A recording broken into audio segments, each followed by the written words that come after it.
Good evening. I'd like to thank all of you for being here today. I'd like to thank the Legion for hosting and for the associations for moderating. Election time is an important time, and I'm really glad to see so many people out here this evening. My name is Cedric.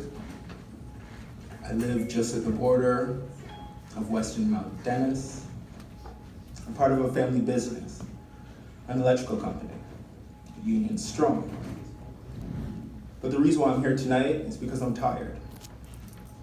I'm tired of transit that's late or full. I'm tired of potholes that I'm always having to avoid. I'm tired of seeing my neighbors, fellow citizens, struggling with issues at our corners. I know a lot of you are tired as well. We're looking for more. We know that we can have more, but more will only come with a change. From my experience in business, collaboration is the way things get done. Without the general, without the engineer, without the owner, no projects ever get built. And there's always difficulties that come up, but the best projects are the ones in which issues come up. We put our heads together and we find a way of getting through. Thank you. I'd like to first thank everyone who played a part in organizing today's debate. This is a great turnout and I love that it has exceeded expectations. My name is Chiara Paravani, and York South-Weston has always been my home. When my grandparents immigrated to Toronto, they came to York South-Weston and they came to this community looking for a future of opportunity for their children. And my family has been here ever since. I grew up here, I went to school here, I live here with my husband, and now I'm a social worker in this community. I've always been so proud to call York South-Weston my home. But as a resident and as a social worker in this community, I have seen how this community, York South-Weston, has been neglected for decades. You can take a walk down any of our major streets and see so many examples of neglect, and we deserve better. Over the last 30 years, our community has become a childcare desert, overcrowded buses, extreme flooding, and now we have one of the highest child poverty rates in the city when Toronto is already the child poverty capital of this country. But I'm running because it doesn't have to be this way. I'm running to bring the kind of community that my grandparents came here looking for.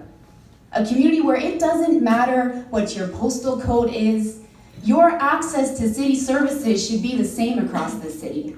And we deserve better. It's why I'm running, and I'm looking forward to hearing more and sharing more about my plan with everyone here. This election is so important. We have the opportunity to demand change. If you believe it's time for change, if you believe the status quo hasn't been working for us because it hasn't, then I ask and implore you all to demand change this election. And vote for me, Chiara Paravani. Thank you. Thank you very much. And first of all, I want to thank all the community organizations that sponsored the event this evening. But before we start, I want to acknowledge that this land on which we are holding this event is the traditional lands of the Huron, the Seneca, and the Mississaugas of the Credit River. We are grateful to have this opportunity to work on this land. I just wanted to acknowledge that before I speak. Many of you know I have represented this area for 30 years. But what most people don't know about me is that before I got into politics, I am an immigrant. Before I got into politics, I was a single mom. As a single mom when my son was 3 months old. He's 44 now. And for all those years as a single mom, I had to work 3 jobs just to pay rent, to feed my son, and to be able to put him through school and to survive. I know how difficult it is. We were very poor. And to work 3 jobs and to support and to be able to live a life is very difficult, and I know that. And when I speak to single moms in my ward, I understand because I've experienced those challenges. I've lived at Martine Way Woolner buildings. I've lived throughout the riding. And I've lived in York Southwest since 1963. And I just want to say to everyone, thank you for coming out. And I hope that you will continue to support me as the councillor for Ward 5 in the next municipal election. Thank you very much. Thank you. Thank you, Judith. And ladies and gentlemen, welcome to this debate. My name is Frank DiGiorgio, and I have been a councillor both in the City of North York and in the City of Toronto once it was amalgamated for a number of years. Let me begin by saying that I have experienced poverty as well. As an immigrant that came over in 1953, I was 6 years old. My family was not rich. I financed my own education, both at the university level, at the postgraduate level, and I had loans to pay back. So I've gone through a cycle that I think most people should have the opportunity to go through. In other words, you can't really appreciate poverty unless you've experienced it. That being said, there are two fundamental roles that I perform well as a councillor. One is an advocacy role, the other is accountability. As an advocate for the community that I represent, I establish, in consultation with the community, the needs of the community. I then go through the budgeting process and try to get my fair share of financial resources allocated to my community. On the accountability front, I need to understand due process. I need to understand city policies as they apply to my community. Because if I don't understand the policies, then I can't protect my community. And I stand here, or sit here today in front of you, saying that my knowledge of due process and my knowledge of city policies is unparalleled. And no councillor protects their community better than I do. So, if you're looking for accountability, then you'll vote for Frank DiGiorgio. Thank you. Go Frank! Good evening, ladies and gentlemen. My name is Fred Foster. Who am I, you ask? You may not have seen me before, but I'm going to let you know. Most of my friends and coworkers, they call me Honest Fred because I tell it the way it is. And let me tell you guys, the honest truth is this place is going to the crack. You see it everywhere. You see it on your streets, see it in transit, and soon you're going to see it because they're going to close 12th Division. Ladies and gentlemen, this is the most crime-ridden, gang-infested community. These guys are not going to tell you, but I'm going to tell you straight. My friend who's a police officer who I went to school with, we went to Don Bosco, the same school. Everyone knows Bosco because of Ford, right? Well, actually, the last day of school, I actually went there and, passed by the hall. A gentleman comes up to me, he says, "Hey, are you going to be joining the team this year?" I'm like, "Well, unfortunately, I can't. I just graduated." That gentleman was Rob Ford, all right? He wanted me to be on his team because he saw something in me. Who am I again? My name's Fred Fosu, all right? I was born in Ghana. My family, who were police officers, immigrated to Italy to have a better life. And then finally we settled in Canada, here. First in Montreal, and then finally in Toronto. Went to school in Royal Daycare on Weston Road. We lived in the housing in Weston and Church, finally immigrating or settling into York Square, right by Eglinton. Okay, I know this community. I want to help protect this community. Currently, I'm a transit operator. I work for TTC, and I see there's two different ways the system runs. It runs for the haves downtown, and it doesn't run for the have-nots here. Okay, I go downtown, I do the King Street, 3-minute service. You got a 3-minute service, and these downtowners complain while I'm driving down here and you guys are waiting 30 minutes for transit. This is unacceptable, and we're not going to get change. Nothing's going to change if we stay with the same people for 30 years. Please, ladies and gentlemen, my name is Fred Fosu, and I'm asking for your vote October 22nd. Thank you. Good evening, ladies and gentlemen. Thank you to all that is in attendance. Thank you to the folks that put this together. Thank you to the candidates that showed up this evening. My name is Lee Can Alloway. I'm running to be your city councillor in the new Ward 5. I moved to this country, like many of us in this room, as a newcomer. I came here with a widowed mother I had lost my father when I was a year old. It took us 8 years to get back here, but we came here. And like many of you, we had to work hard. I grew up in Rexdale, Jamestown, and we struggled. And that same struggle was the reason why I said I wanted to be a social worker also. I've been an executive at 4 Youth Initiative here in this community. Serve 1,000 youth every year to try to ensure that they have access to prosperity. On top of that, I'm now an executive at Mars Discovery District, downtown Toronto, supporting businesses to grow and supporting people to access the future of work. For 30 years, we've had failed leadership in our community. We are in the bottom end of transit, of employment, of daycare services, access to supports. And we have been told that it cannot, that it will take long. Well, guess what? While we've been canvassing, while we've been working here, we've ensured that tenant rights have been supported by fighting for them to keep their rents low and their support system strong. While we've been working, we've been bringing city services to the forefront and bringing City of Toronto employers to the forefront to make sure that your basements no longer flood and somebody gives you answers. 30 years is enough.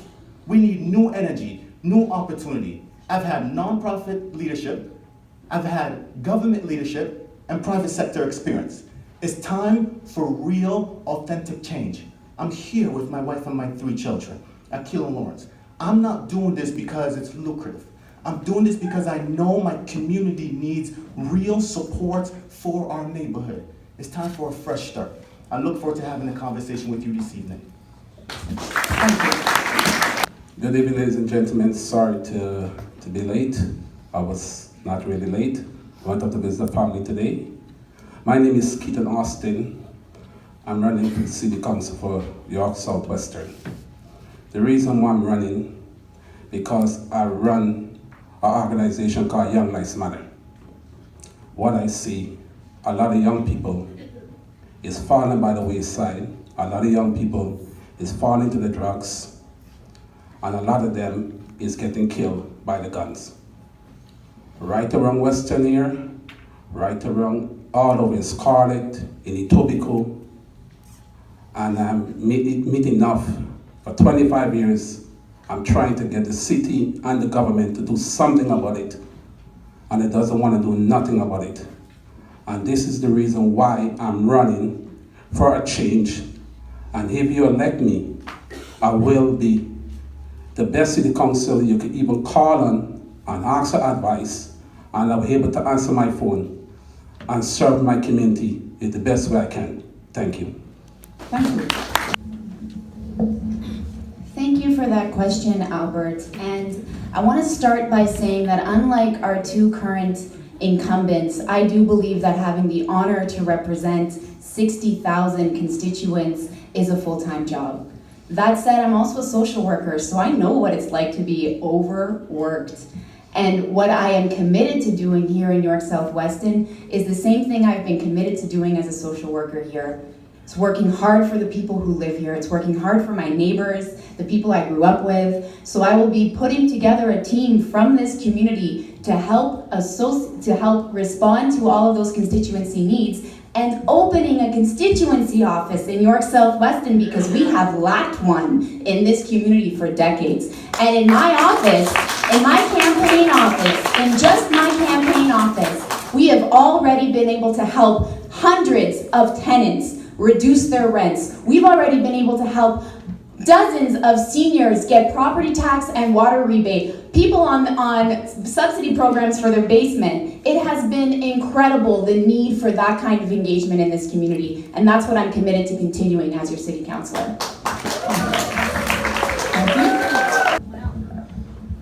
What I do, and I have done for 30 years, I do house calls. I like to meet my residents one-on-one, and that's worked. I go to their homes, I meet with them, and why should I inconvenience my constituents to come to an office when I can go to their office? That's my job. As far as politicians, I think we do have too many politicians, but what I do think is that decision-making should be put into the hands of residents. Now, I know that they do this in Los Angeles. And I think that I would like to try that and do that in Ward 5. I think Toronto needs to explore implementing a neighborhood council system similar to what they have in Los Angeles, where neighborhood councils are made up of the people who live and work and own property in the neighborhood. Neighborhood council board members are elected or selected to their positions by the neighborhoods themselves. I think it would be a great system to have the community and the neighborhood engage in decision making rather than have just the politicians downtown making those decisions. Thank you. First of all, I have had a constituency office in an industrial area. That was my way of keeping costs down. I'm not on a major arterial road. Secondly, when it comes to how many people a politician can represent, really a politician has to surround himself with a team of people who can respond to the needs of the community. When somebody calls my office, they don't always get me directly, nor do I always directly respond to a request or a problem. It's my office staff that deals with the bureaucracy to make sure that the needs of the community are properly addressed. And so, I'll just give you a very quick example. Recently, I had work done to protect against flooding. The bureaucracy assured me and my community, yes, if we do these things, your problems are going to be solved. Well, the problems weren't solved. We experienced not perhaps as severe as 5 years ago, but we had flooding again. So somebody has to be held accountable. Not my team, bureaucracy. Thank you. Thank you. So what you just witnessed is a prime example of no accountability.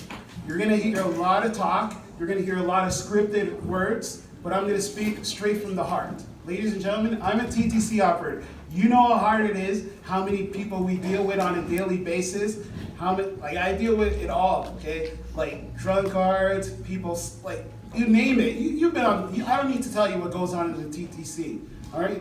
In terms of campaign offices, well, you know, my opponent beside me, yeah, he does have a campaign office, and nobody sees it. I lived here for, most of my life, and I never saw a city councilor. I didn't even know we had one. Come to find out that his campaign office is literally right beside a legal massage parlor. That's where his campaign office. Don't believe me? Go find out.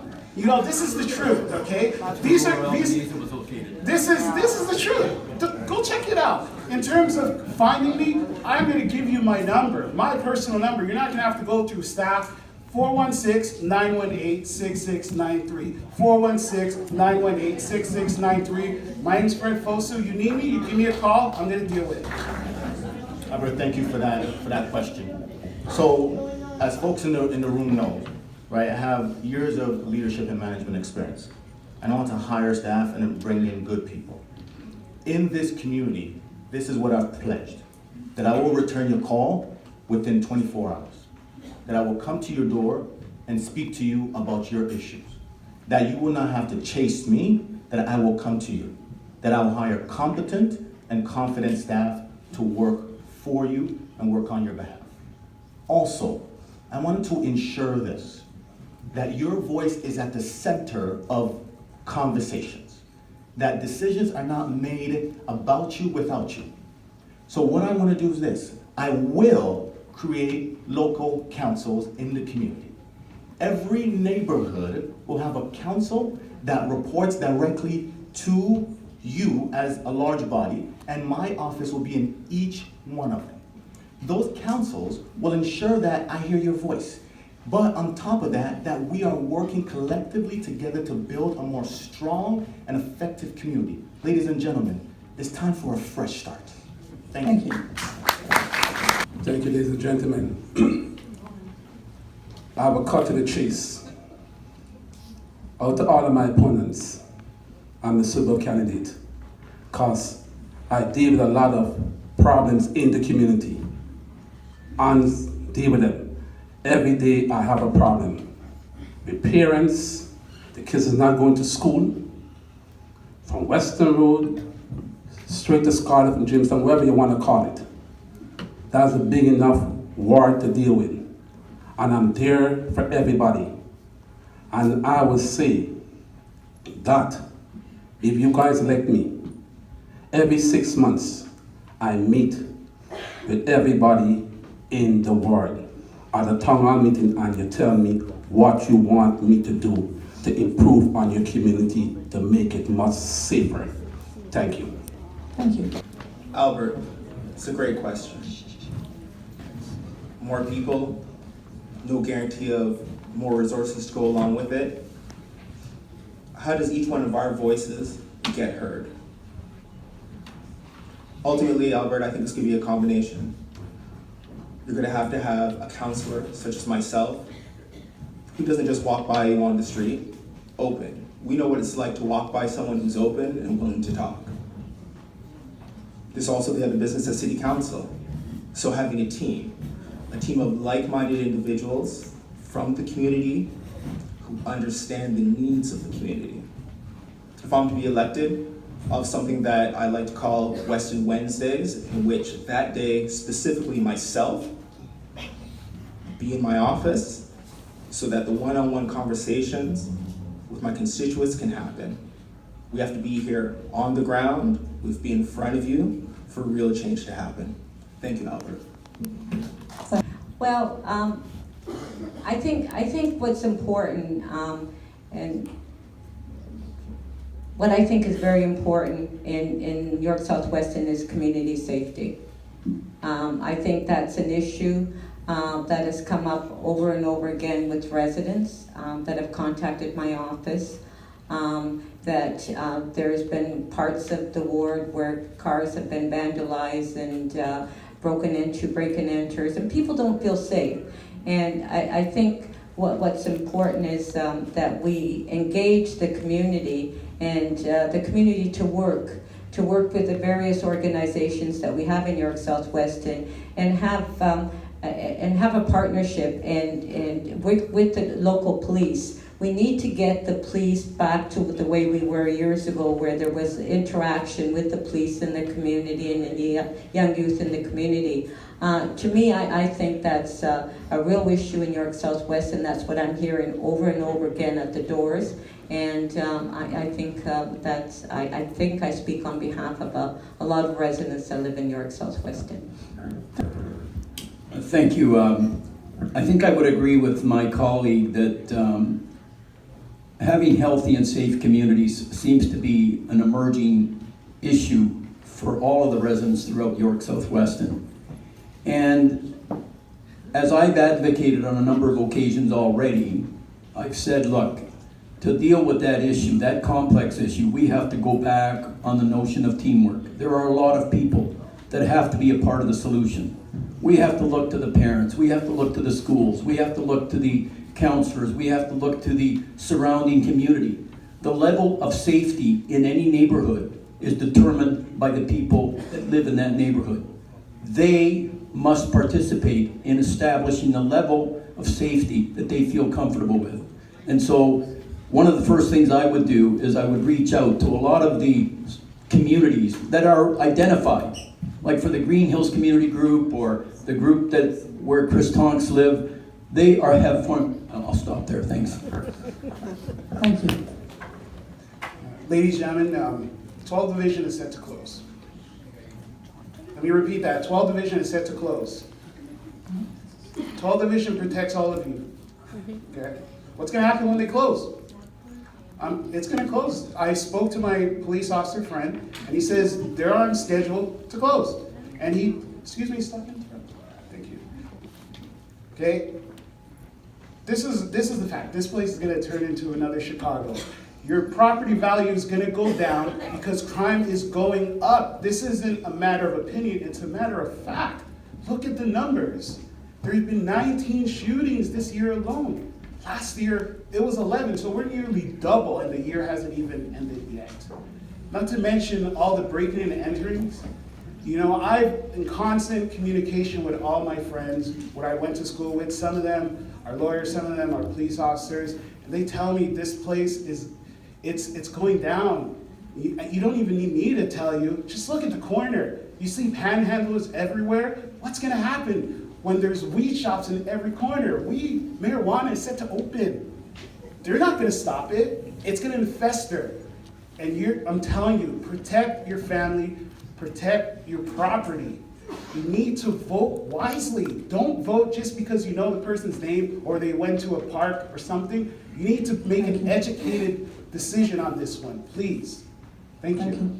As most of you in the room know, I've been impacted by gun violence. Before I was 20, I had lost 10 friends to gun violence. It's real. In our community over the last 8 months, homicides have increased 200%. Theft has increased by 40%. Robberies by 10%. People are saying they don't feel safe leaving their home. There's Facebook groups that we've brought together with folks in the room that have begun to do some work. We need leadership now. Day one, I'm creating a local safety council made up of residents like you, folks from my office, young people, and police officers and subject matter experts on violence prevention. We will build a plan, we will build it together, and we'll ensure that on a 3-month basis, it's reporting back to me and I'm reporting it back to you. On top of that, every young person in this community that wants a mentor will have a mentor, because a mentor saved my life. And finally, we will ensure that there's good jobs for our young people and for people in this community by ensuring that we bring new opportunities to our area. Thank you so much. Thank you. I will answer. The jobs in this community need to be saved. There's supposed to be more jobs. The crime rate in this community, I mentor kids, I teach a trade school, and I think the best way for these young people in this community, in York Southwestern, is trades. Taught them trades properly, teach them it, and you will see there will be no violence occurring in the community. Right? The community will be safe. Number 2, I believe the police budget should never get cut. It should be more police on the road. Number 3, I think should be surveillance cameras on the road monitored by the city, by a special part of the city. And if I get elected, I will make certain that happen. Thank you. Safety, of course, is a big issue, but ultimately it comes down to respect. Many of the different things that all of us up here have been talking about, you're not shorted if you're respected. And what we need is respect to come back to our neighborhood of Weston and York South. Respect from the larger council, respect that we have to each other here in the room. A lot of issues can be solved when people on the ground see it, get engaged and do something about it. But when they're bigger than that, that's when you need a counselor. Someone who you can approach, you feel comfortable in approaching, who can get on those issues. Can your counselor just solve it? If not, we have to have collaboration. Collaboration with the other council members. Now that we're down to 25, this vote means a lot more than it did at one time. I'm willing to use it. Thank you for the question, Chris. I want to say that my priority, the one priority I want to handle as city councilor for York South Weston, is addressing inequality. Because that is the root of all of the evils in York South Weston. When we talk about building a safer community, the only way that has been proven to reduce crime in any city has been addressing the root causes. And that means addressing inequality, and it means addressing poverty. And just down the street, I was going to York Memorial and I was graduating during the Summer of the Gun. And that was the first time I realized how unequal of a city we're living in. Because as I was preparing to go to university, I had classmates who were losing their lives to gun violence. When I'm a social worker now, I am talking to youth mentors who say it's easier for our young people to get a gun than a job. That is a problem. That's when we are failing our young people. If we want to build an equitable city, an inclusive city, we need to start tackling inequality. And unlike our two current incumbents who have voted over and over again to increase poverty, and child poverty in this community has increased under their 30 years of leadership here, I want to take a leadership role in reducing that. And I'm not going to be afraid to vote that way at council. Thank you, Karen. Thank you, and that's an excellent question. The council has adopted policies to increase access for people who are challenged physically. But like all changes of a nature that require making changes to facilities, those things cannot be done overnight. We all want more, but you know what? The answer to we all want more is tell me who is going to pay. Who is willing to pay to change all the buildings that the city owns across the city to make them accessible for disabled people starting next month? Who is going to pay? And if you can give me that answer, I'll be the best politician in town. Thank you. Thank you. Keaton? Sorry, can you, Fred, your turn next. Can you pass the mic, Fred? Yep, this is prime example of typical politician, excuses. You know, we don't have the money to pay for. At one point, he was the budget chief. He controlled the money. And what did he do for his own community? Nothing. He did. As a streetcar operator, I see like downtown, how it's rising up. Communities like Regent Park, they're building all these new infrastructure and all these buildings. And I come here, and I'm like, what's going on? Like, the number one thing people ask me is, hey, you know, why are you always late? You know, well, because the politicians, they're the ones who control the routing. And if they allocate certain routes, you know, for downtown and leave you guys behind, well, so be it. And that's what's going on. They leave you behind. The city is supposed to make all areas accessibility friendly by 2025. That is what their goal is. It's not going to happen because we have politicians managing things that they have no control. They simply don't have a clue. That's the primary, reason why it's not getting done. They don't have a clue. They do not care. They're only concerned about their own jobs. They don't care about your jobs or your accessibility. This is the truth. Okay. So, folks, please vote wisely. Thank you. Thank you. Okay, you can. Thank you for that question. When I was coming up, I spoke to the man and it broke my heart that he couldn't come upstairs, and I said that I will come see him tomorrow to talk to him about what we spoke about here. AODA is a provincially passed mandate that every building has to be accessible. It is a responsibility. And what you just heard is 30 years of failed excuses and failed exercise in our community. That it cannot be done because we don't want to be innovative to try to find solutions. I reject it. I reject the politics of we're not good enough. I reject the politics of we can't find enough. I reject the politics of we cannot be innovative. In our community, we work hard. And we need a politician who will work hard and strategic for our community. It's time for a fresh start and someone who's thinking about you at the center of their decision making. Thank you. As a son, it must have to be a wheelchair inside of each and every building for people to get to come up on it to attend stuff, what I have to attend. It is not right for somebody out there cannot come in, right, forget to attend what you have to attend.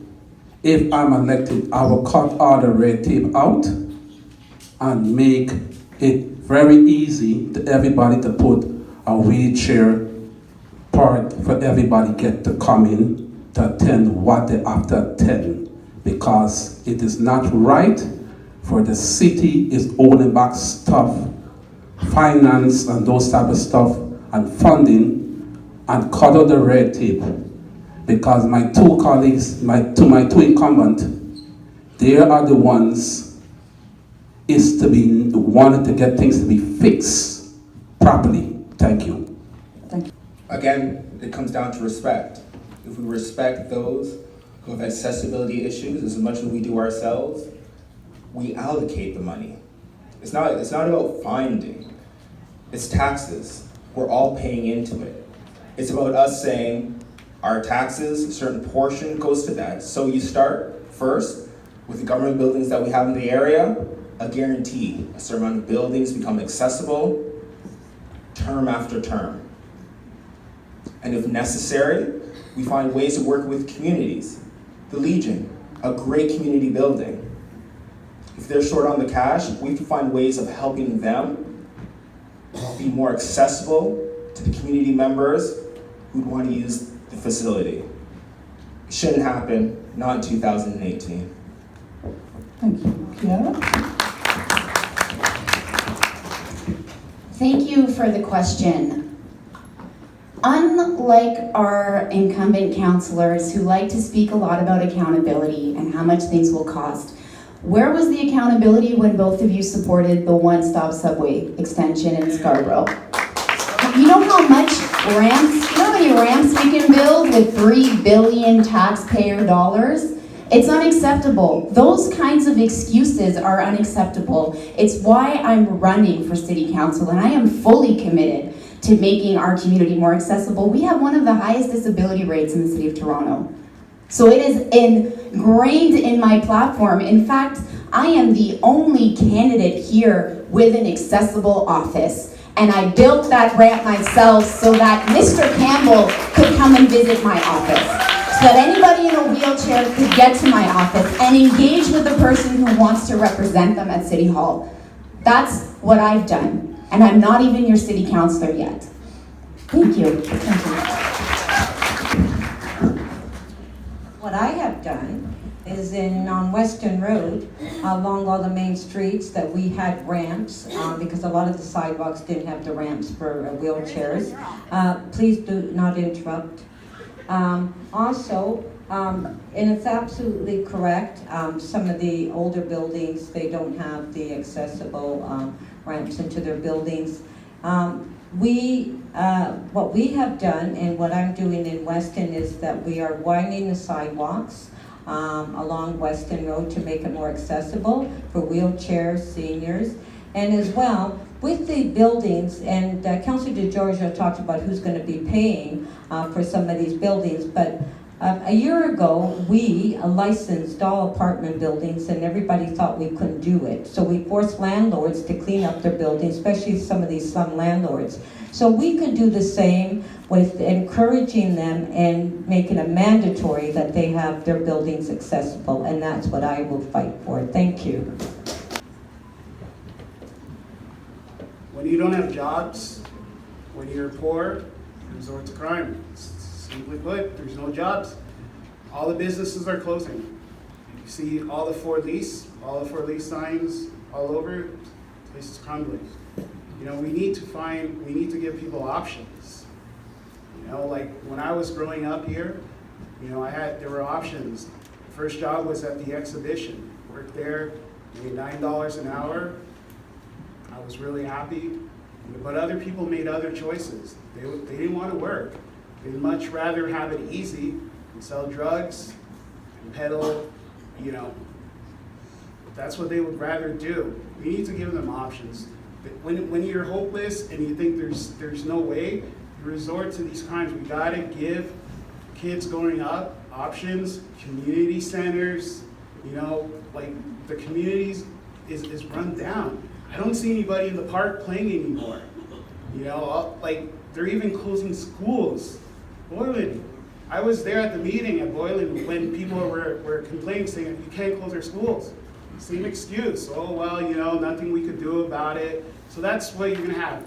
If you close the schools, close the police, what's gonna happen? In this place, marijuana shops, poverty, crime, it's a circular cycle. We need to close that cycle, give the kids opportunity and jobs. It's the only solution. Thank you.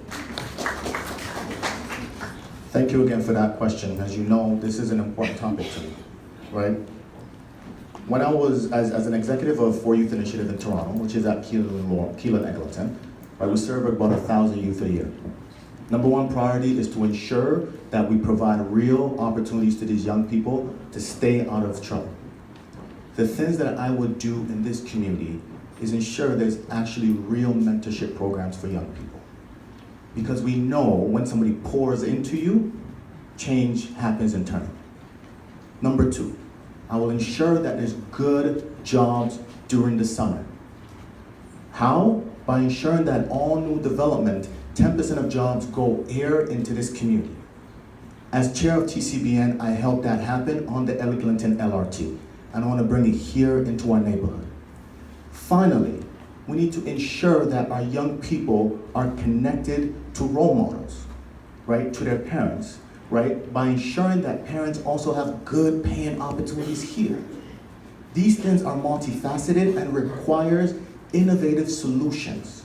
And I'm promising you, as your city councilor, I'm committed to working together with you to reduce crime in our community. Thank you. The crime in this community could easily solve by, I run an organization called Young Lives Matter. I teach the kids where to go to find safe jobs, good jobs. Right? You cannot have a kid, a young man, have one criminal record, and he's getting penalized. You have this criminal record 2 or 3 years ago. He never commit no more crime and he getting penalized. What I would do is get that criminal record, remove, and get that young man in the right job what he's supposed to have, and get him to continue working. And the next thing I would do is to get a lot of hairdressing place when I walk around here, willing to teach the kids them how to do barber and how to do hairdressing. And you can get the kids them to do it the right way and create entrepreneur in the right way and got them to do the best things of their life, what they wanted to do. Thank you. Thank you.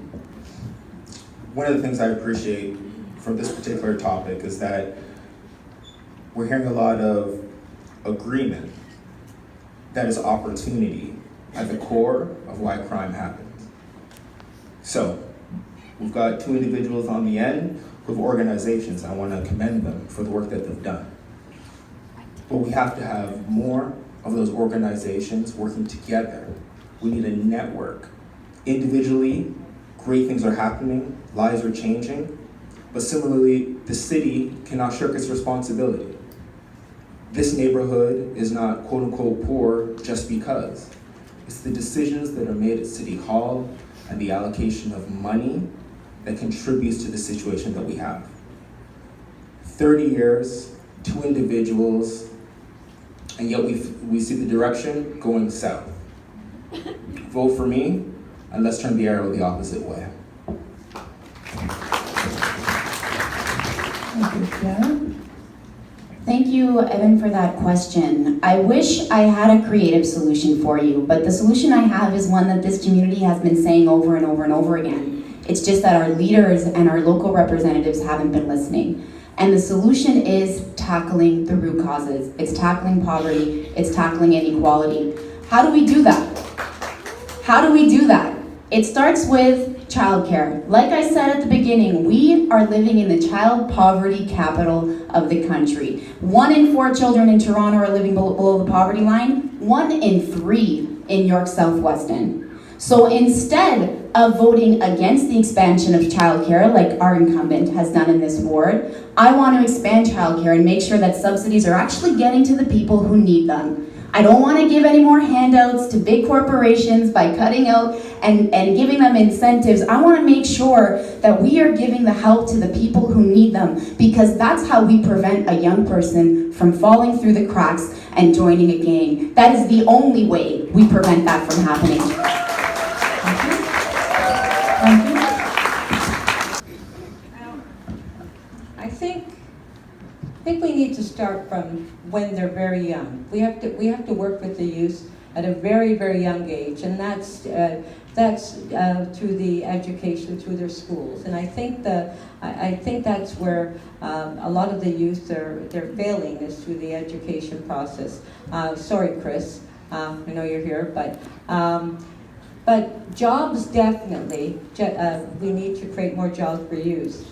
And I know that in York Southwestern, that there was a motion that I passed at the executive committee to hire local youth, and especially hammerheads that's located on Western Road, to work along the corridor when Metrolinx was building the line, and as well they're doing that on the Eglinton line as well.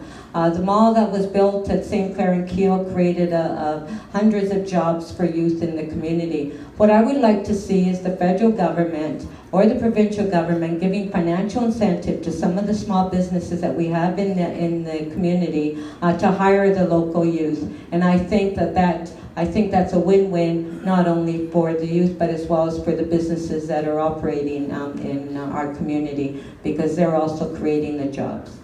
Thank you. I want to just focus on one part, one essential part. I call it volunteerism. One of the things that in my history, I was a teacher, I was a football coach, and I can remember when I was teaching that I would stay till 4 or 5 o'clock pretty well every night of the week, providing extra help for students. I coached football. As a matter of fact, my coaching football allowed me to have a relationship with Rob Ford, because Rob Ford coached football, and he reached a lot of people.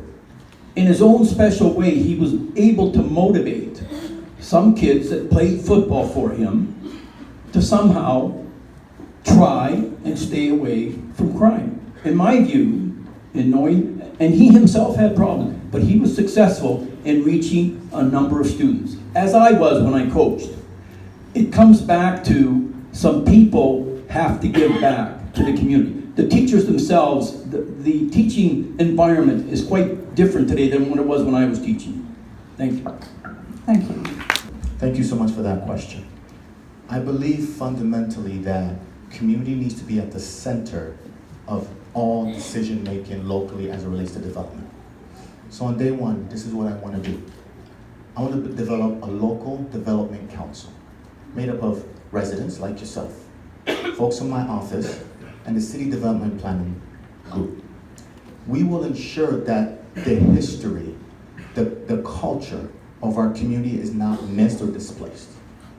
On top of that, I will be a chief marketing officer, and I will go and find development that you said you want and you require in your neighborhood, so it represents who you are.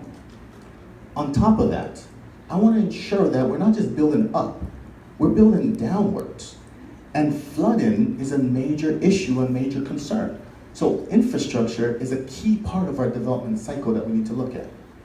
Finally, I will ensure this, that if the community says that we want to hold off in a little bit to catch up on infrastructure before we bring in new development, then I'm open to it and I'm willing to do that. But in our neighborhood, I want to make sure that there's local development councils made up of residents at the center of decision making. We will no longer be reactive to developers, we'll be proactive in finding the type of development that we want in our community. Thank you so much. Thank you. For that, right, what I would do is every developer not gonna leave the people who live in York Southwestern behind and develop a project without having them involved in it. No more, will be no more homelessness, no more poverty. Every developer will have to obey by the rules of the people who live on Western, York Southwestern. And they will have to do it the right way and the proper way. And that's what I will enforce and make certain it will come to the community before any developer. If they have a drawing, they come to the community first and let the people in York Southwest approve it before we go ahead. So one of the main planks in my campaign is growth, not gentrification. There's a lot of space here. We're an open people. Others can come join us. The key to it is ensuring that for them to come, we don't get pushed out. That's done by appropriate rent controls, and enforce rent controls. Just saying that you got the control and never having anyone from the city verifying whether or not they're being adhered to doesn't work. It's about working with the developers, right? There's something attractive here why they're coming. So if they're coming, they have to give something up. The Section 37 money, we've got what, $2,500? Surely we can do better than that. Surely we can do better than that. There's trade-offs in life, but currently, there's no trade-off that's leaving any money in our collective pockets. Thank you. Fiona? Thank you, Anna, for the question, because this is exactly why I'm running now. It is an urgent question, and we need to make sure we're electing the right person to deal with it. Unlike our two current incumbents, I don't believe in giving developers who are going to be profiting off of our community millions of dollars in tax incentives. I don't believe in it. I believe we need to be negotiating tougher community benefits agreements. We need to be standing up for the people in this community so that we don't get pushed out. The reason why development is inevitable here is because we're about to have the second largest transit hub in the city of Toronto. That is plenty of incentive for developers. So what I want to do to make sure that that doesn't happen is, one, what I've already been doing and showing through my campaign. One, I am only going to be accountable to the people here. It's why I've turned down donations from developers. It's why I've turned them down. And the two incumbents sitting next to me cannot say the same thing. They can't, and I would challenge them to do so. The second thing I want to do, and what I have been doing and showing in my campaign, is I've already been standing up for the people who are being pushed out. Just last week, we helped a building get organized into a tenants association, and they were able, with my support, to reduce their rent increase by 2%. We need to be doing more for the people who need it, not giving out favors to the people making donations to our campaign. Thank you.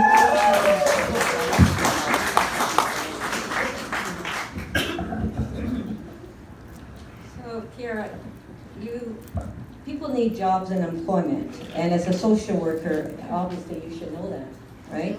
By closing the door to development is really closing the door to jobs in the community. And when it comes to development incentives, and I'm very proud of what we did at 22 John Street for Weston. We got Rockport to build a development along John Street. It went through a lot of consultation meetings with the community. ULI was involved in that as well. And because the Up Expression GO Station, we thought would bring incentives for development, but unfortunately it didn't. So with this project, what the incentives and what we did work with Rockport, and the two mayor candidates supported it unanimously on this topic, is the incentives they received was for Artscape to build affordable housing, and Contra Hub, and the Weston Farmers Market. That's what we got for incentives. There was no freebies for developers. They gave back to the community and built what we wanted in the community. So obviously, you're very inexperienced to understand development charges.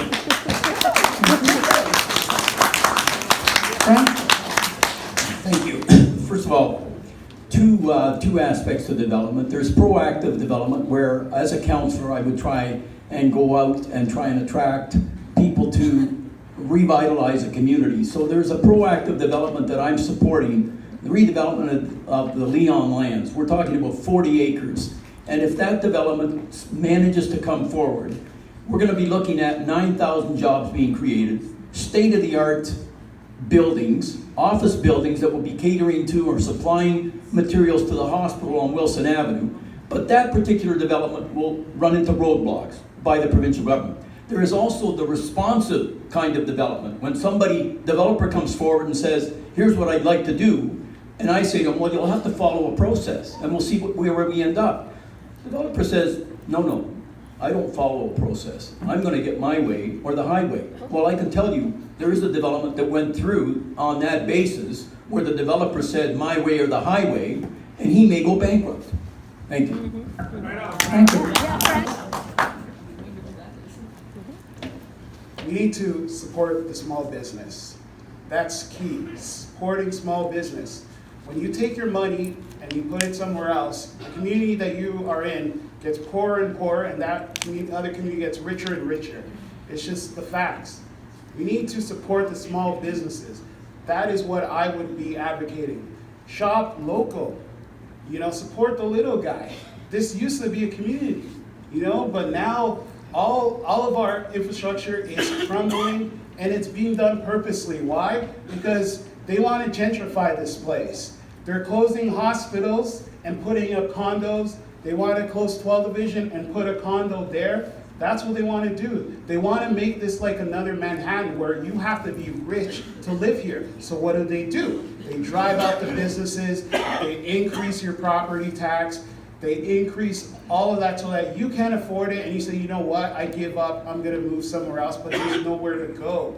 We need to develop this place. That's what we need to do. You need to be first, not those condo developers. Just follow the money. If a condo developer gives your campaign money, guess what? They're gonna want something in back. They're gonna be accountable to the condo developer. I wanna be accountable to you. So ladies and gentlemen, October 22nd, please vote Fred Fosu. People first, not politicians. Thank you, Fred. I would love to go to the city planner first and find out why it's flooding. And then after that, I will get the architect to come in and figure out the problem and make a better drainage system to make it not flood anymore. That's what I would do first. Thank you. Cedric? So, the City of Toronto had a flooding plan, which Mayor Tory got tabled, which of course would have raised the money that would allow us to really make some solid improvements to infrastructure, especially on the flooding front. That money was to be dedicated for it. I get voted in. I said, hey, let's take it off the table and let's put it into action. Action that we need, action that we use for the citizens here. You shouldn't have to pay twice. You pay your taxes and then you have to pay to get your basement fixed again. Don't let them double dip. Vote Cedric. Yeah. Thank you, Tony, for that very important question because we are living in an era of climate change and we need to take action about this. Unlike our two current councillors who voted to shelve the stormwater management plan, and unlike the councillor sitting next to me who supported the sale of the floodplain along the corridor that you're speaking with, I worked actively with the community to prevent that sale. And because our councillors supported it this time last year, it went through with zero consultation for the community. I deputed at the TRCA. I have mobilized the community around this and worked with different community organizations to mobilize around this issue. I've knocked on doors and talked to people in one of the most flooding-prone neighborhoods who had no idea that the city gives them a subsidy to make their basement flooding-proof. And I help them apply for that.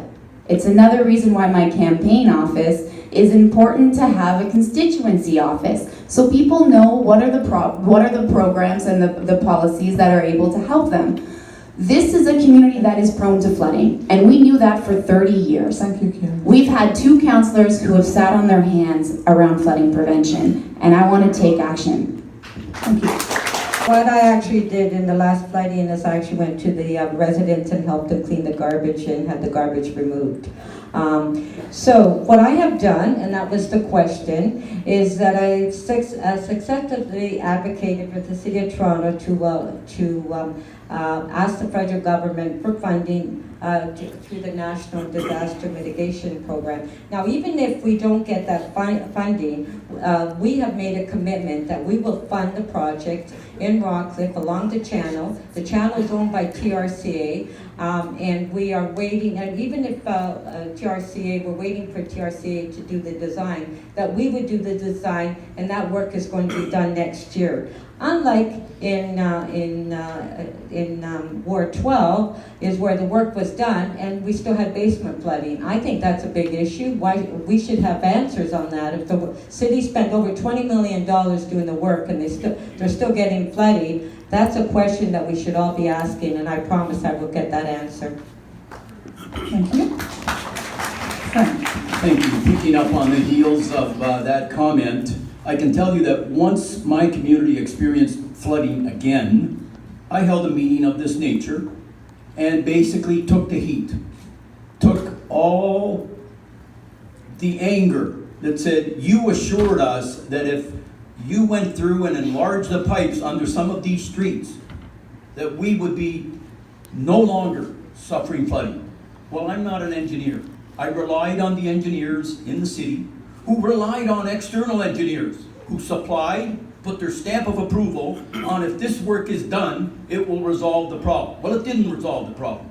I have been a supporter of the stormwater management program. As a matter of fact, I've been promoting diverting water into man-made ponds. You'll see a man-made pond, not that I was responsible for the one at Downsview Lands, but I am responsible for the pond that was created at Maple Leaf Park and the water pond that's going to be created in front of the Ingram Transfer Station in Ward 12.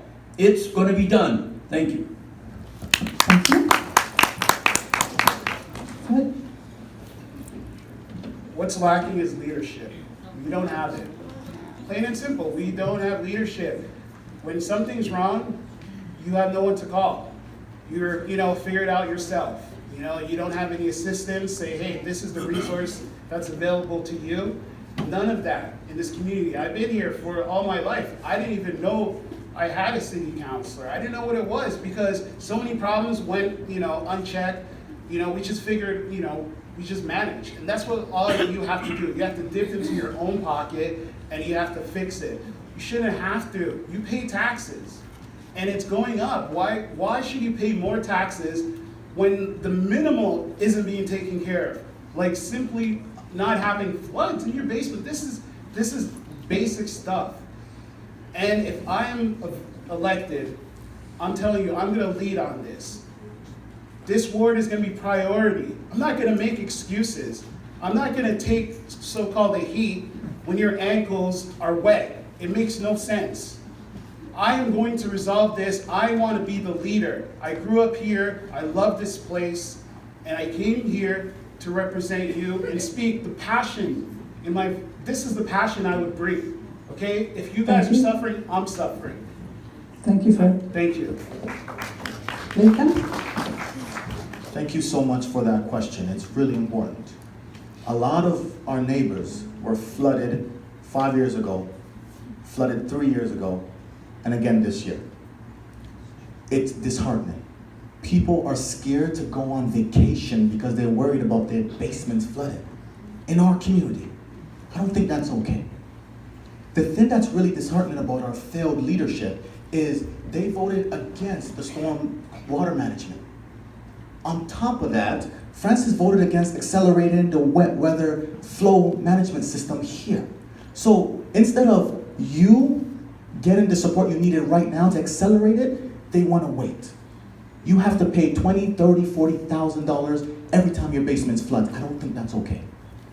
What I want to do here is, again, I want to ensure that there's a local planning committee made up of you, my office, and the planning department to ensure that we have to be proactive.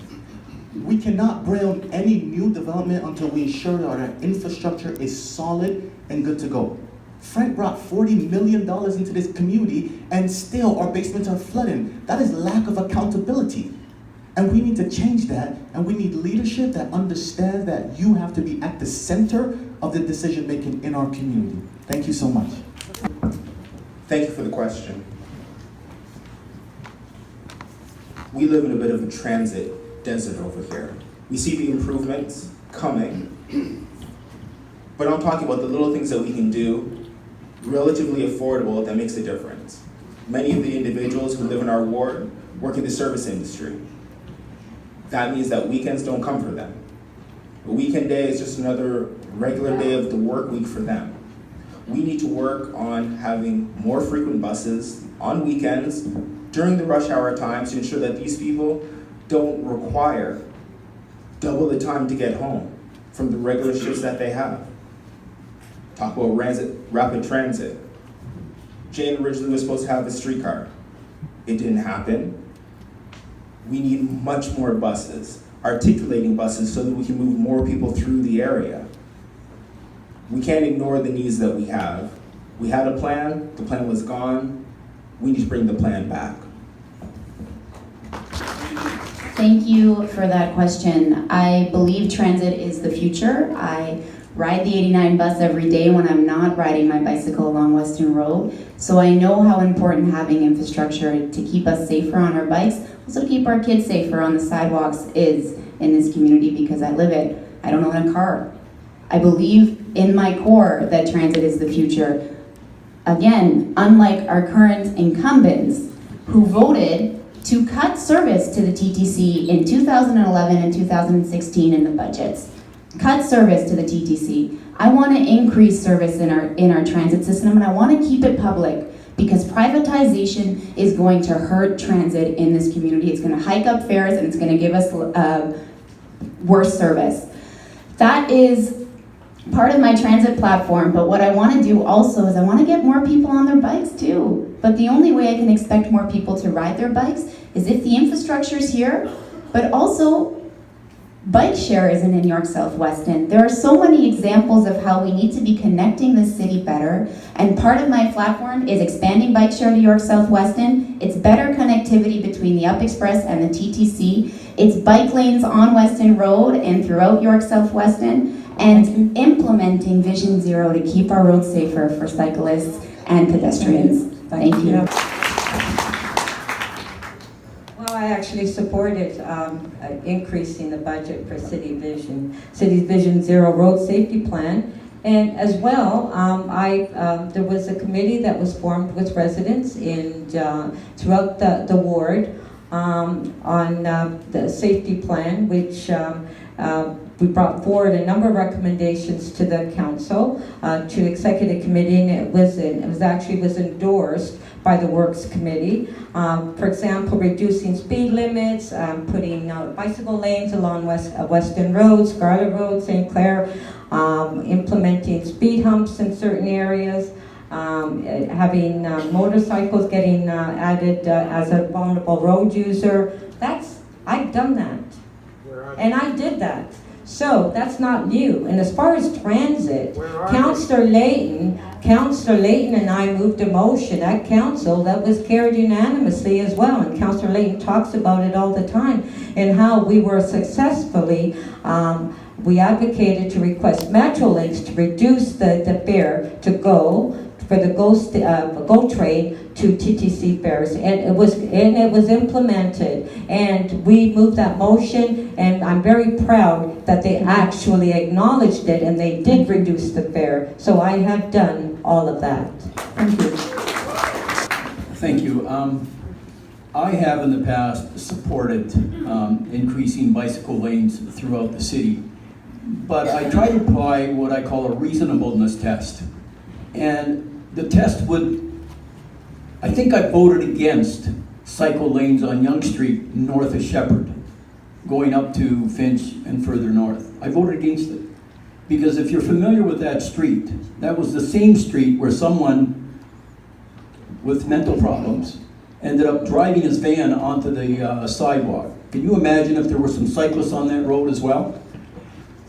There has to be a path, there has to be a cycle network, but not all on arterial roads. That's all I'm saying. We need to put in an integrated cycling path system, but that doesn't mean it could be along the hydro corridor.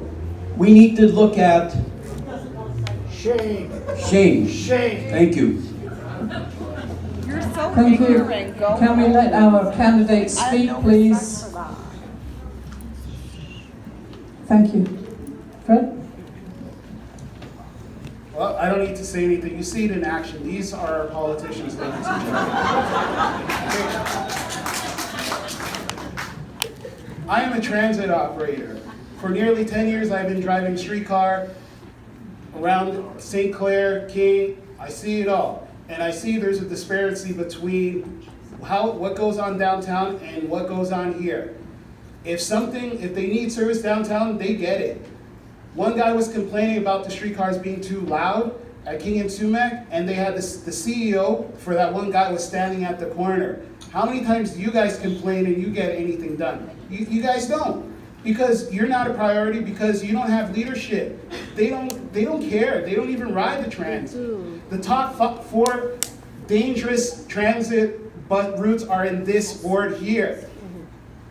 Keel Street, Lawrence, Weston Road, Eglinton. These are the most dangerous and most underserved routes in, how can that be? The top 4 all here. Ladies and gentlemen, here's what I'm gonna do, okay? A lot of you guys are seniors. I want half price for seniors during rush hour, okay? Non-rush hour. You guys deserve it. A lot of you guys are aging and you guys are on fixed income. You need half price. Also, if you're on using tokens or fares, you should have 2-hour transfers as well. Ladies and gentlemen, this is my specialty. I want to talk to you. We're gonna get this solved because we can, all right? Thank you. Thank you. Ethan. Thank you, Judith. So I believe strongly that we need better bus service in this ward. I take the 52 every day downtown, and we are packed in there, and it's late most of the time. I believe strongly that we need increased bus service and we need articulated and the longer buses. On top of that, our cycling infrastructure, I want to ensure that it connects to the key parts of our neighborhood, like the new recreation hub. We want to make sure it connects to the GO Transit. We want to make sure it connects to the new Mount Dennis station and other stations happening locally so you can get to work quicker. On top of that, we want to make sure that if you want to ride downtown, you have the ability and the opportunity to do it. We need new leadership in our community that is thinking about long-term use, not reactive politics, but actually forward thinking and thinking about how we can better get you to work, get you home to your family and to your young children. Thank you so much. Yes, we do need better leadership. You are the one, is the taxpayers. The taxpayers speak. If the taxpayers said they want better transit, it should be done. Because each and every one of us pay our taxes. I'm along Western Road. There's a lot of potholes. People don't have a proper bike lane. People on wheelchair, they have to be sharing the lane with sometimes with the bicycle people. We need better transit. Transit should be on Western Road every 5 minutes. People can be able to go what they have to do. It's not every 15 or 20 minutes. That is wrong, because downtown have the best, the main York Southwestern should have the best. And if you elect, I will make certain you have the best. Thank you.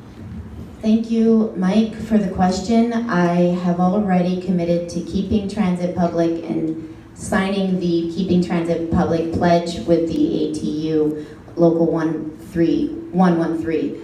I've also already committed to doing those things. I do believe that we need to be keeping our transit system public.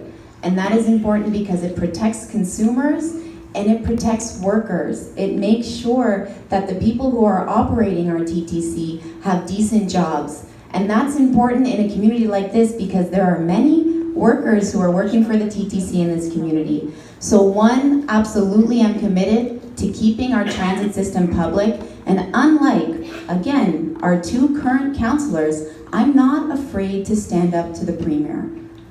When he wants to upload and privatize our transit system, you can be sure that you will have a representative at City Hall fighting to keep our transit public. So I can commit to that. I can commit to that over and over and over again. I believe in keeping our TTC public. I want to keep it public, and I won't be afraid to stand up to the Premier to do that. Thank you. Francis. I've never been afraid to stand up to the Premier. I'll tell you. We have the pictures. Oh, well. I have signed that pledge as well, and I do not support privatization of the TTC. Absolutely not. And I signed that pledge as well. And as far as putting more funding into TTC, we did at the last budget meeting, we did last year, we did put more money into the budget. There was, unfortunately, there was $20 million that there was a motion to transfer $20 million into the TTC budget, which I did support because that $20 million was coming out of the police budget, and that would have meant reducing the number of police officers we have on the street, so I did not vote for that. Thank you. Frank. Thank you, Francis. I didn't support, although it wasn't my responsibility to make the decision, to privatize Highway 407. The provincial government made that decision. I'm against privatization of even garbage collection, 100% across the city. I've always said, no more, if you're going to privatize garbage collection, no more than 50%. Why? Because I believe it keeps both sides competitive. One reason and one reason only, why I believe they should just meet each other's performance levels. Now, with respect to increase in TTC funding, absolutely. I believe the city should be increasing TTC funding, but that needs to be based on priorities. We all know that somebody is clamoring for a downtown relief line, which costs big money.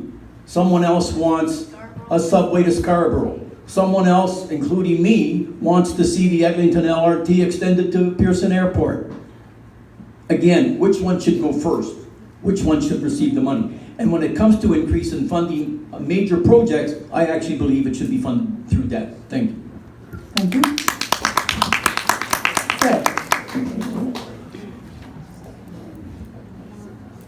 As a TTC operator myself, I can tell you firsthand that privatization will kill the TTC. What is privatization? Well, pretty much it puts your transit into the hands of corporations. What's a corporation's primary concern? To make profit. They will make profit on you. Meaning, lines that are underperforming are going to get cut. This is the fear. It's going on already. They've already privatized maintenance workers. They're starting already. And what does that mean? This place is already underserved as it is. We can't afford privatization. And we can't afford to throw money, because that's what we're doing. We're throwing money at bad. I'm telling you, there's a lot of waste going on at the TTC. I'm probably going to get fired for telling you this, but I'm telling you, there's a lot of waste going on, a lot of management that should not be there, okay? And the operators, why is your transit late? I'm telling you why it's late right now, because there's not enough operators, okay? A lot of them are having to go home because of overtime issues. They don't have manpower, so throwing money without good direction is not going to do anything. We need to find where the waste is, and we need to fix that problem. Look, when the Toronto Metropolitan Zoo wants someone to run it, they get a zoologist. Why are we getting politicians to run a transit operation? It doesn't make sense. Ladies and gentlemen, vote for me. I'm going to want to be TTC chair, and I'm going to fix this because I know where the problems are firsthand. Thank you. So, I think we can all agree that we need to keep transit public. We need to ensure, because it is our community that will suffer.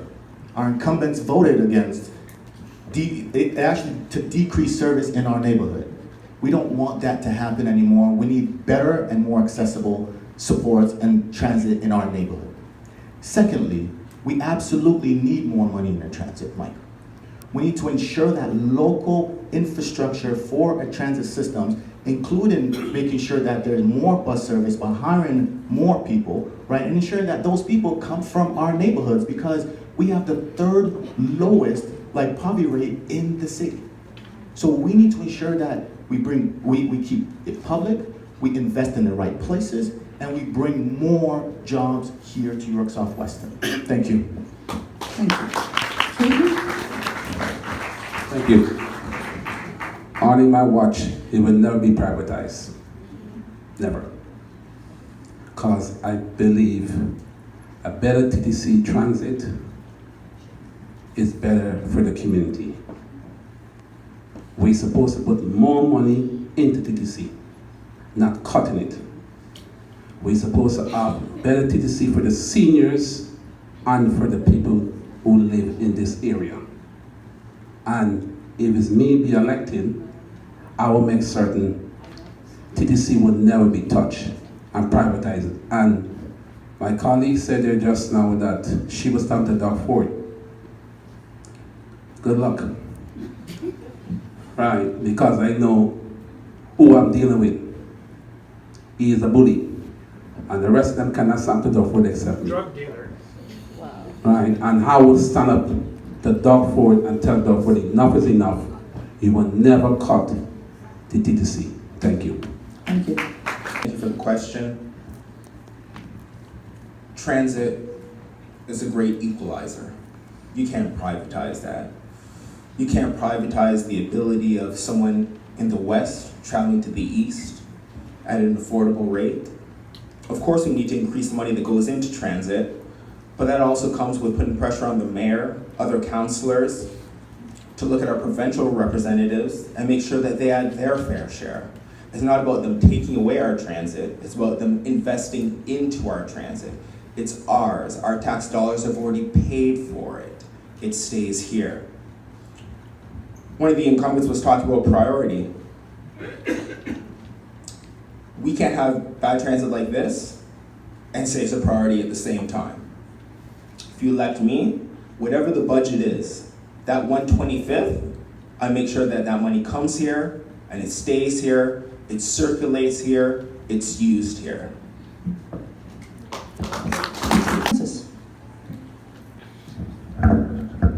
Thank you very much for that question. And climate change is very real, as you could see our temperature today. So we all need to take part in climate change and to reduce emissions. So I moved a motion to have full funding for Transform TO, the city's climate action plan that was put back in the budget. Originally, it was taken out of the budget, and I moved a motion to have that put back in the budget. I've also advocated for creation of a community energy plan for Mount Dennis with the support of the local residents. With the Kodak land, originally Metrolinx was going to put a gas plant, and I was successful in getting a motion through executive committee to ask Metrolinx to not proceed with that plan and ask the city and Toronto Hydro to go in partnership, and I was very successful in that. And as well is that we have the gas power generator that's now at the Mount Dennis Maintenance and Storage Facility, which is thanks to the Mount Dennis Community Association that advocated as well to Metrolinx and made deputations to the executive committee. So thank you very much, and I think that's a very important question. Thank you. Thank you.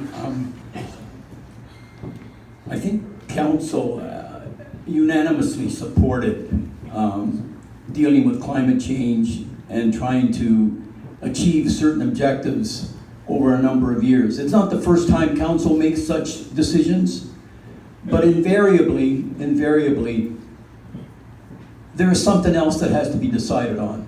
And I'll go back to about 10 years ago when the city was under so much financial pressure from the province that the city opted to introduce a new tax known as the Municipal Land Transfer Tax. The Municipal Land Transfer Tax did not apply to everybody.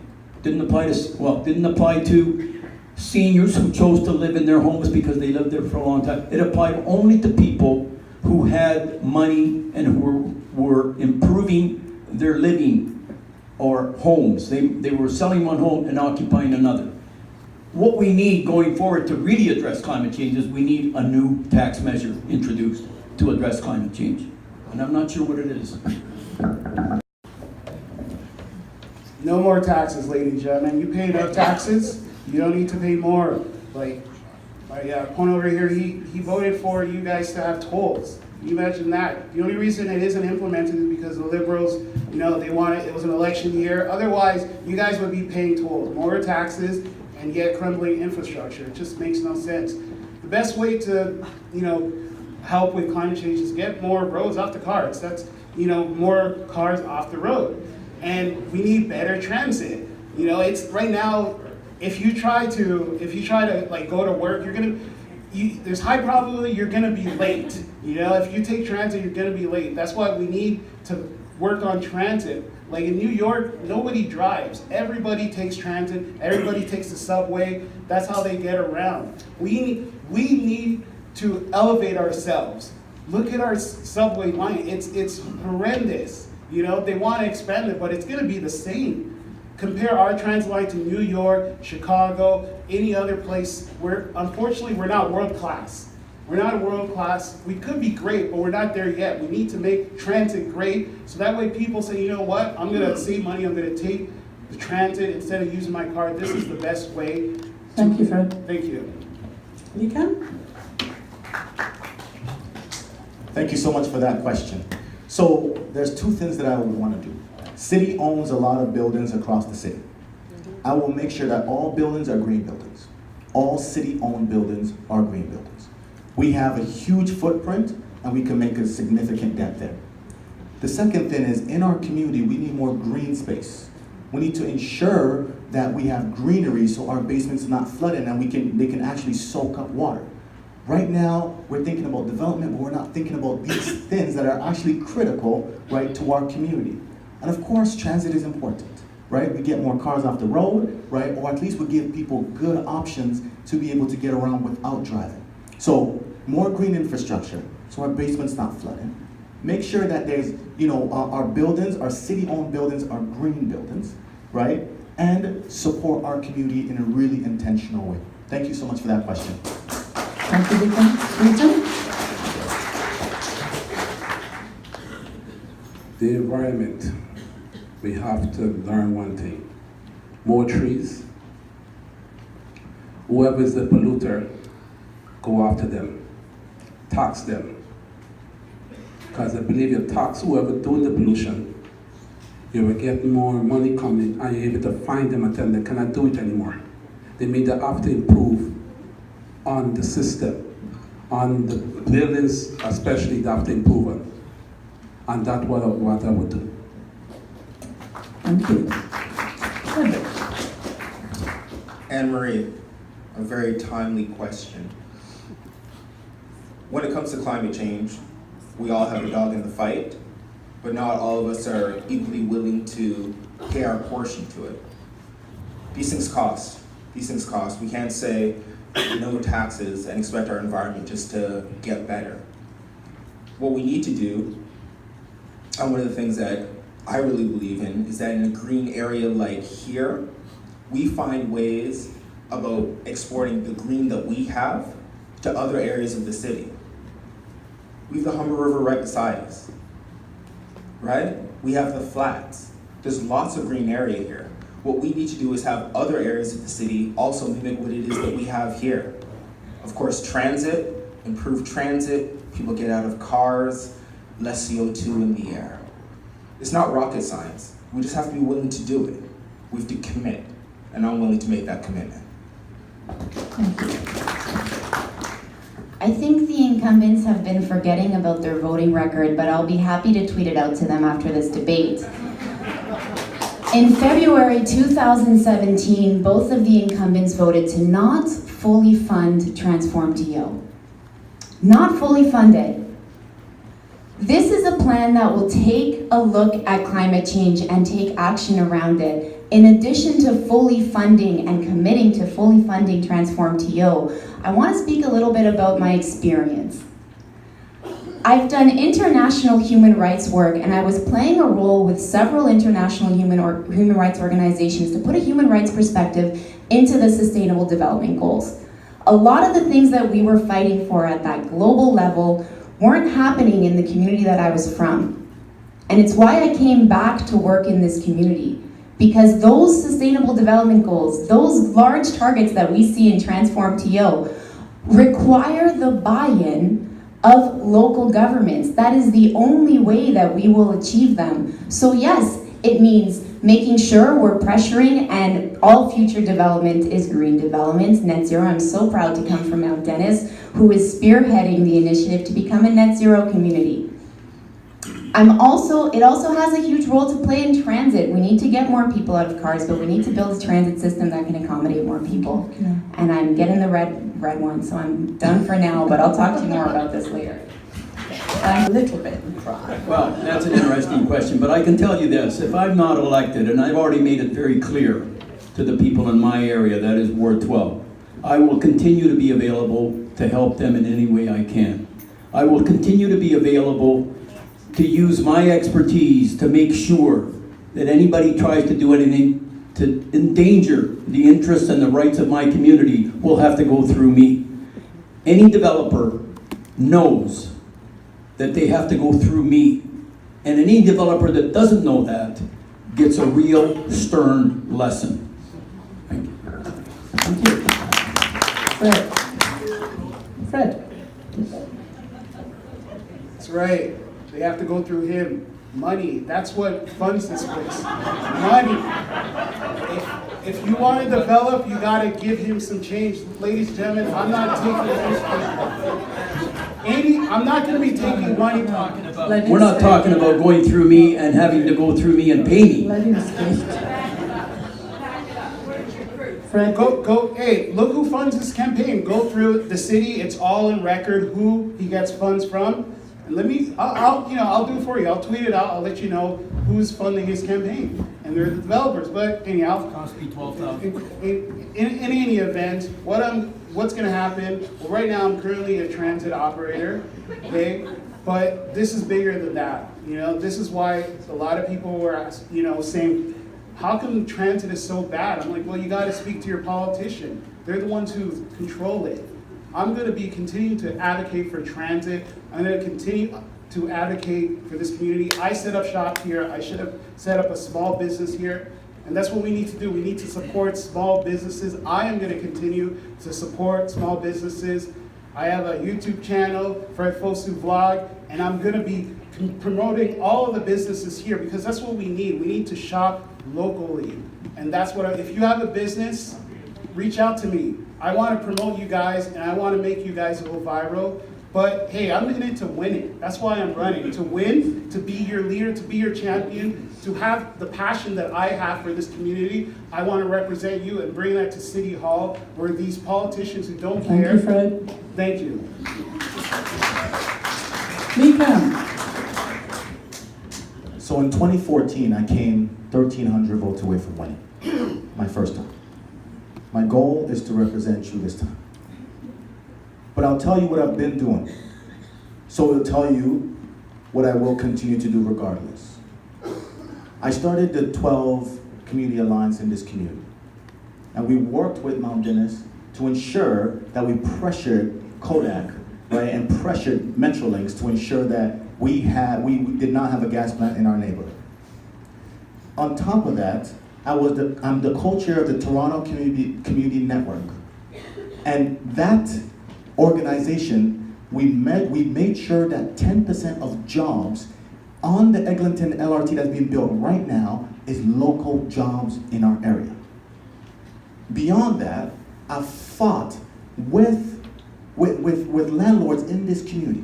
We've gone to court on Lawrence, on Woolner, to ensure that rent is affordable for our people. Beyond that, we've also made sure that when people's basements are flooded, I brought the city of Toronto into our community and made sure that they spoke to our neighborhood. This is who I am. I want to serve. And I would look forward to working with you as your city councilor. Thank you so much. Thank you. Thank you. If I'm being elected, I will work. Now the question was if you are not elected, Or if I'm not elected, what will you continue to do? I will continue doing the same thing, helping out the people in the community. Right, I will continue fighting for you folks, same way. And I will continue doing my best for this community. and continue standing up to the slum landlords and to the other rest of people who are doing wrong with crime and everything. I will continue fighting for you folks. Thank you.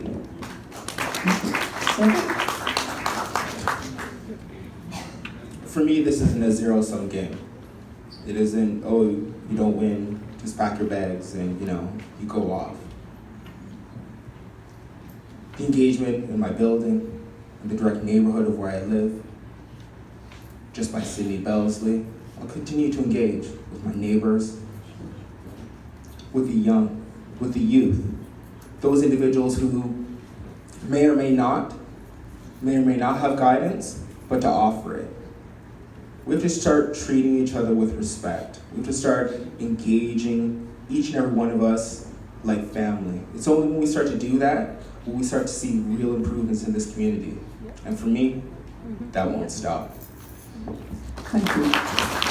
Yara? Thank you. What I will do if I am not elected to be your city councilor here in York South Weston is to continue to do what I have been doing. And that's standing up for this community, it's standing up for the people who live here. And working with community organizations and starting community initiatives here to make sure that we are put back on the map. And I can say that just throughout my campaign, and keep this in mind, this is someone who is not your city councilor yet. And this campaign has already had so many victories. So if I'm not elected, I will continue to be pushing for those victories, like getting that big blue model home at the corner of Jane and Weston Road taken down. Getting, just a few weeks ago, the folks in Bellesley, Bellesley is in the other community, getting the residents in the Toronto Community Housing Building that had their water shut off for 48 hours, getting donations to them, and then pressuring our city councilors to actually take action on a Sunday to get their water put back on. Those are the kinds of victories that my campaign has had already, and you better believe I will continue doing that because it's what I've been doing in this community my whole life as a social worker here. But I hope you vote for me because I want to win. Thank you. Francis.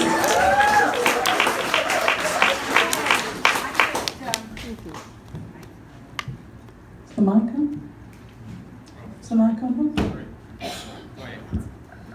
That one's working. No, it's working. Yours is working now. Yeah, it's okay, Francis. Oh, it's working now. I'm just hoping that all the candidates that are here are saying how much they're going to do, what they're going to do. Well, I mean, until they decided they were going to run for council, I never seen them. They weren't around, they didn't attend meetings, they only got involved because they decided to run for council. Lee Can tries to take credit for the Kodak land. I've never seen him at a meeting. Not one meeting about the Kodak land, but he's taking credit for it. I don't know where that's from. And for the water at 5 Bellevue, I got the water turned on. Kira called the media. She did a scrum. She was there to get publicity. I shut the water off. So I'm just hoping that everyone here that says what they're going to do, they continue doing that and not just saying that because they want to get elected.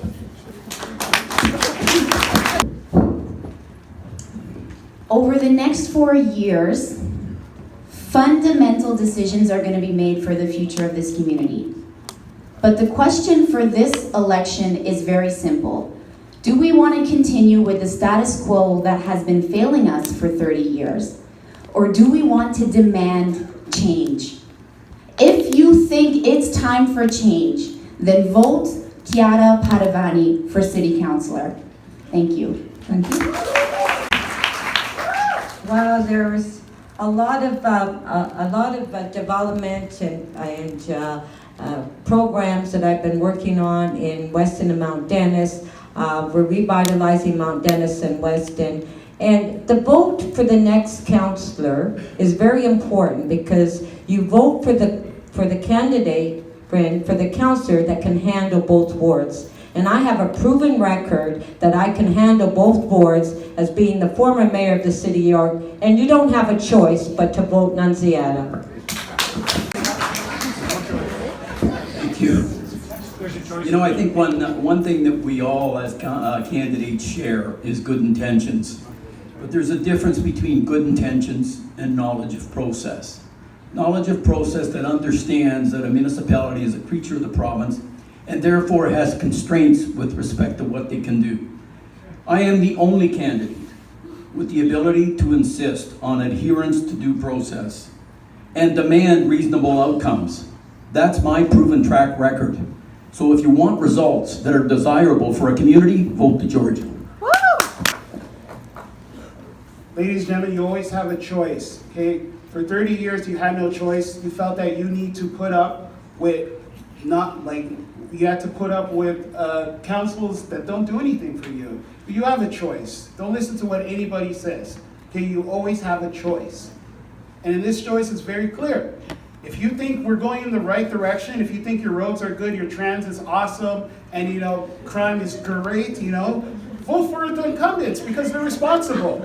I'm telling you, vote for the incumbents if you think this place is great. But if you're like me and think, we could do way better in transit crime, there's only one choice, and it's Fred Fosu. Thank you. Thank you. Lincoln. Thank you all for this amazing debate.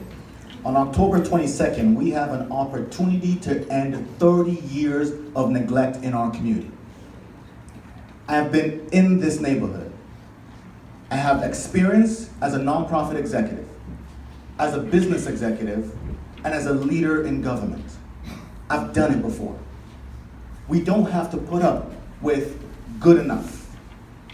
4 years ago, I came 1,300 votes away from winning. This election, I want to cross the finish line with you together. Thank you so much. Thank you. With my two incumbents, it's the same old face saying all the time. Same broken promises. I fed up of the broken promises. I fed up on Marissa colleagues saying they would do what they would do. And I would tell you, if you vote for me, you'll have my phone number, you'll call me any time of the night and tell me what is the problem and I will get it fixed. On that day, I want you to elect Keaton Austin as the next city council for York Western. Thank you.